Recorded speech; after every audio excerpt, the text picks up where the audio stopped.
Everyone in her building feared him. A 95-pound Doberman in a leather muzzle that 41 families had walked away from in 319 days. Her neighbors filed complaints. Her landlord called twice. Then came 3:09 in the morning, and every single one of them found out exactly why Jess had kept that muzzle on the hook by the door. Everyone in the building knew about the muzzle. The woman in 4B called the landlord about it twice. The man who walked his terrier every morning started crossing the street when he saw them coming. 3 different neighbors had filed noise complaints, not because the dog barked, but because they were uncomfortable with how quiet he was. A 95-pound Doberman in a leather muzzle walking beside a 27-year-old woman named Jess, not pulling, not growling, not reacting to anything, just watching. And that, apparently, was enough to terrify an entire street. What none of them knew was why the muzzle was there, and what happened at 3:09 in the morning 4 months later would make every single one of them wish they had asked. Jess had adopted Nero 14 months before the night that changed everything.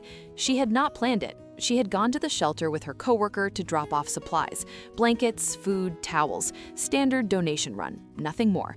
But on the way out, she walked past a run at the back of the building that smelled like concrete and old water, and she saw him. 95 pounds, black and tan, ears cropped and standing straight up, lying with his chin on his front paws, staring at the wall opposite his kennel. Not at her, not at anything, just at the wall. He had been doing that, Greg would later tell her, for most of the past 319 days.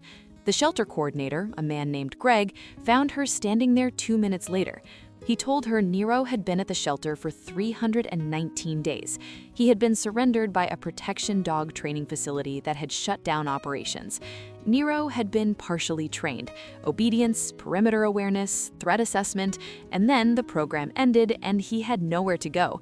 He was not dangerous. He was not aggressive. He was a highly trained animal with no job, no handler, and no context for the life he now found himself in. The muzzle, Greg explained, was precautionary. Nero had never bitten anyone, but his training had conditioned him to respond to certain movements: fast approaches, raised arms, sudden contact with physical intervention. Not aggression, intervention. There was a difference. The shelter used the muzzle in public spaces until a handler could properly work with him on those responses. Jess asked how many people had inquired about him in 319 days. Greg paused. Then he said 41. She asked how many had taken him home. He looked at the floor. None. She left with Nero that afternoon. The first week, she kept the muzzle on outside. Not because she was afraid. She worked with high-needs patients. She understood controlled environments. But because she understood that trust between a trained dog and a new handler had to be built in sequence. You earn each step. You do not skip them. Inside the apartment, no muzzle. Ever. From day one. Nero spent the first 3 days mapping the space. Every room, every window, every door. He checked each entry point methodically, stood at it for the same amount of time, then moved on. By day 3, he had established a patrol route that he would run every night for the next 14 months.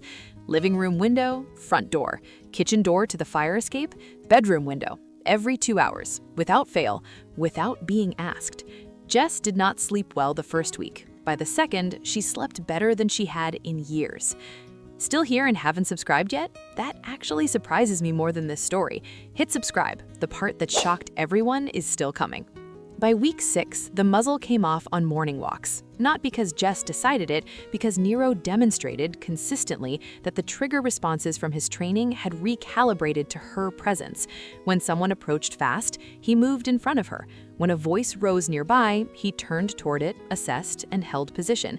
He did not lunge. He did not growl. He waited for instruction that in 14 months, he never once needed to receive twice. The neighbor in 4B saw this happen once. A cyclist cut too close on the sidewalk, and Nero stepped directly between Jess and the bike without breaking stride, then continued walking as if nothing had occurred. She stopped filing complaints after that.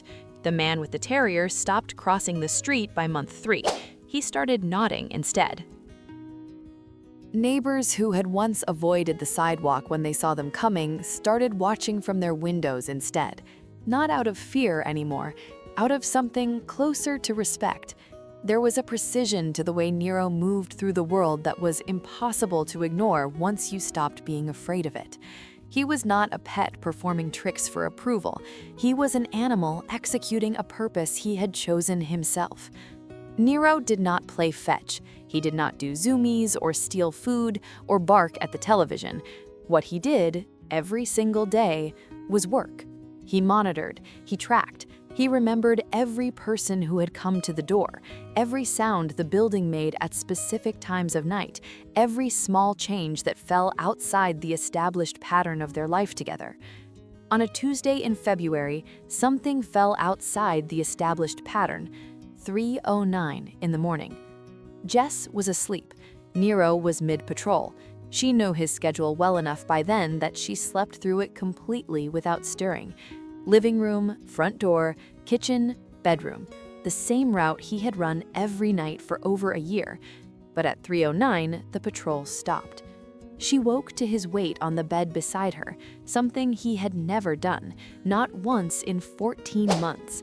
95 pounds of Doberman pressed against her side, completely still, head up, ears fully forward, eyes locked on the bedroom door. She sat up. He did not look at her.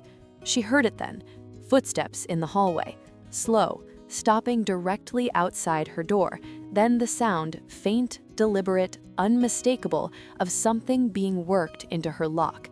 She called 911. She did not turn on a light. She stayed on the line and did not move. Nero did not bark. He did not growl. He sat pressed against her, a wall between her and the door, ears tracking every sound, absolutely still. Police arrived in 6 minutes. They found a man in the hallway with a bump key and a bag containing items taken from 2 other units on the same floor. He had not gotten through Jess's door. The responding officer asked if she had an alarm system. She said no.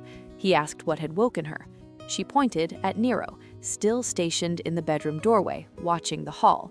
The officer looked at the muzzle on the hook by the entrance. He looked at Nero.